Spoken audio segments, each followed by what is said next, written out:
Alright, so this is going to be a little different from most of my other videos, mostly because I I love nature documentaries, I love animal stuff, and I just thought it'd be kind of fun to do something, to occasionally do videos that aren't really on my, I guess you could say my repertoire, I guess you could say, my resume. Anyway, so you can see that title, What If Komodo dragons were introduced to Australia? Now, the thing of it is that I have a few reasons as to why this could be a good thing or a bad thing. Now, no one is talking about moving Komodo dragons to Australia. Literally, neither the Australian nor the Indonesian government have talked about it. This is just all a hypothetical. And I kind of talk about, I'm going to talk about, why I think that'd be a good thing and how they would survive in this video. So yeah, Komodo dragons, the largest lizard on the planet, venomous. We used to think it was a bacteria that was built up in the mouth, but now we know it's actual venom. The apex predator of several islands. It is the undisputed apex predator. But on Australia, there is really, it's just an island of nightmares. Let's be real. It is just one gigantic island of nightmares in one form or another.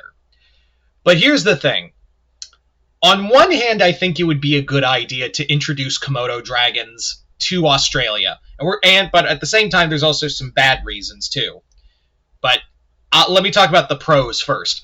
Australia, while it is a massive habitat for incredibly diverse animals, the problem is that a lot of species have been constantly competing with overpopulation of certain animals. There's just kangaroos. There's a massive overpopulation of kangaroos, wild pigs, rabbits. These herbivores, while there are predators that can eat them, we do say that with crocodiles and dingoes, and also some monitor lizards, but the monitor lizards aren't that really big.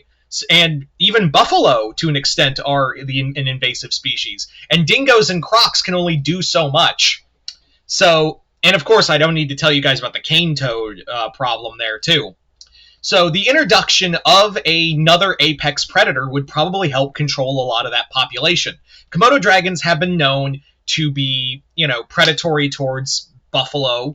They've been known to be to prey on all sorts of medium to large herbivores. So these guys are built. Their bodies are literally built to take punishment in any kind of fight. They're also incredibly adaptable.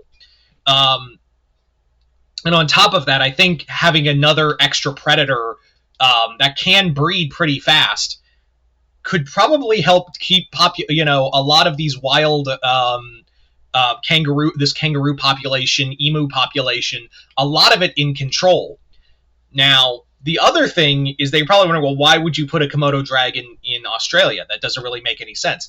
Well, the reason being is because of course, like I said, monitor lizards are notorious for living in Australia. In fact, and you probably saw the icon on this video, what we have or had in Australia was the largest lizard that we know of, which was Megalania. Megalania was essentially a Komodo dragon on steroids. It was a massive carnivore and arguably the biggest predator in Australia during the post-era of the dinosaurs. Of course, you had Quincana, you had other large reptilian predators. Australia was before the Aboriginals arrived and other settlers came to Australia. It was the last bastion of reptiles ruling the world, ruling a continent. If you think Australia was scary now, thousands of years would make you want. The moment you'd see a 35-foot lizard, you'd immediately just want to kill yourself right there. Rather than just be eaten alive by a giant lizard.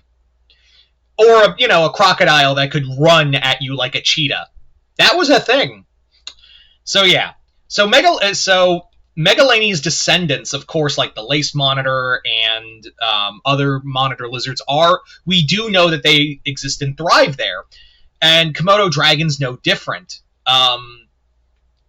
These animals are incredibly sturdy, and these predators also are more than capable of adapting to most climates. Now, initially, I do think that they probably wouldn't be able to adapt to a good majority of like Central Australia, where I think Komodo dragons would probably survive the best is the northern and eastern sides of Australia. The western and like the central and western areas of Australia may be a little difficult. I'm not saying they can't, but I think that wouldn't fit to their environment. I will say Komodo dragons would probably thrive in, like I said, the northern and eastern parts. Now, that's where a lot of vegetation and a lot of other overpopulation of plant-eating animals exist. Here's the problem, though. Now we're going to get into the negatives. Like I just said, the Komodo dragon would easily, adapt to it, and probably too well. But the other reason I'm going to give a little caveat is that maybe this could help, if we introduce Komodo dragons to a new landscape that fits their environmental needs, that could help their species. There are literally less than 3,000 Komodo. There are, I think, 5,000 to 3,000 Komodo dragons left in the wild, and I'm not counting zoos. Like in the wild, they are losing their home every day between the change in climate, with sea levels rising, and also human encroachment. These animals are losing ground. Now, putting them in Australia is not only like larger land, where most humans, there's really not a lot of colonization in Australia. It's actually kind of barren, from what I understand. There's a lot of like towns in the central part, but the eastern part is where a lot of people are kept together in, like Perth or Sydney or other large cities. Now, again, I think maybe expanding the territory of the Komodo dragon could help breed a larger population. But here's where I go back to the negatives of this situation. The problem that you would have with this is that it's the same problem with a lot of invasive species, is that the Komodo dragon would probably not have any real competition outside of excluding man, because man just destroys everything. The only like natural predator that the Komodo dragon would theoretically have any kind of real competition with, and I use this because it's, again, a thing of niche partitioning, is the saltwater crocodile. And those encounters would be few and far between. Komodo dragons are capable of swimming, but yeah, they're not going to run into each other constantly. Now, yes, they probably run into their cousins, the other monitor lizards, because they monitor lizards and, by extension, dragons are cannibalistic. So they will they will dig out other eggs and nests and even eat the young. So, and maybe even like the lace monitor could probably take on like an adolescent Komodo dragon here and there. And I would even say dingoes to an extent. But once a Komodo dragon like reaches maturity, there is going to be not a lot that could really stop stop that dragon from doing what it wants. So and the other thing you have to remember is that, like most varanids, Komodo dragons in certain conditions can reproduce asexually. So, but again, that's only been recorded, I think, only twice, but it does show that it's possible. So they could be once you give them the right climate conditions, a reptile could just explode in a matter of years. I say this from experience living in Florida. How many goddamn species, like invasive species, do we have? It's Jurassic Park in some cases. Hell, we even have herpes monkeys, or monkeys with herpes. It's a whole fucking thing. So, and they are destroying the natural the natural order here in Florida. Now, another predator I did think of that could also help control Komodo population is, there are Australian pythons, but they aren't very big, and I do think that would be another predator that could maybe help control the population. But again, these animals, like Komodo dragons, breed. They only give birth females only give birth once a year. They only lay one clutch of eggs.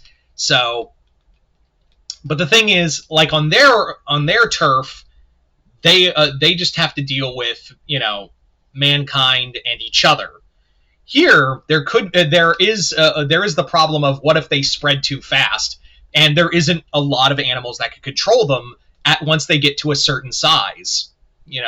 Once they get to that adulthood, there's not a lot that on Australia that could really compete with it, other than a farmer with a gun.